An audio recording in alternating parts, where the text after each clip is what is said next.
તો રાધનપુર તાલુકાની મેમદાબાદ પ્રાથમિક શાળામાં 76મા પ્રજાસત્તાક દિવસની પર્વ પર દેશભક્તિનો અનોખો માહોલ સર્જાયો હતો। આ પ્રસંગે બાળકોએ મેમદાબાદ ગામમાં પ્રભાત ફેરી યોજી હતી, જેમાં તેમણે ભારત માતાના જયઘોષ અને દેશભક્તિના સૂત્રોચ્ચાર કર્યા હતા। આ પ્રસંગે મેમદાબાદ ગામના મોટા ભાગના આગેવાનોની હાજરીએ કાર્યક્રમની ભવ્યતામાં વધારો કર્યો હતો, ત્યારે સમગ્ર શાળા પરિસરમાં દેશભક્તિનો માહોલ છવાયેલો રહ્યો અને આનંદમય વાતાવરણ સાથે પ્રજાસત્તાક દિવસની ઉજવણી કરી હતી।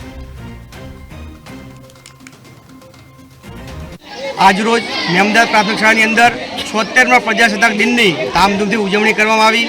કાર્યક્રમની શરૂઆતમાં બાળકો દ્વારા ગામની અંદર પ્રભાત ફેરી કાઢી અને ગૌરવપૂર્ણ વાતાવરણનું નિર્માણ કરવામાં આવ્યું। ત્યારબાદ ધ્વજવંદન કાર્યક્રમ કરી અને સાંસ્કૃતિક કાર્યક્રમની શરૂ કરવામાં આવ્યો, જેમાં શાળાના બાળકો દ્વારા વિવિધ પ્રતિકૃતિઓ રજૂ કરવામાં આવી અને સમગ્ર ગામ લોકોએ ખૂબ ઉત્સાહ અને આનંદથી આ કાર્યક્રમને નિહાળ્યો અને ગૌરવપૂર્ણ વાતાવરણમાં આજની પ્રજાસત્તાક પર્વની રાષ્ટ્રીય પર્વની ઉજવણી કરવામાં આવી, જેનો તમામનો સાથ અને સહકાર મળ્યો। તે બદલ શાળા પરિવાર વતી હું તમામનો ખૂબ ખૂબ આભાર માનું છું। છગનભાઈ રાઠોડ, આચાર્ય મેમદાબાદ।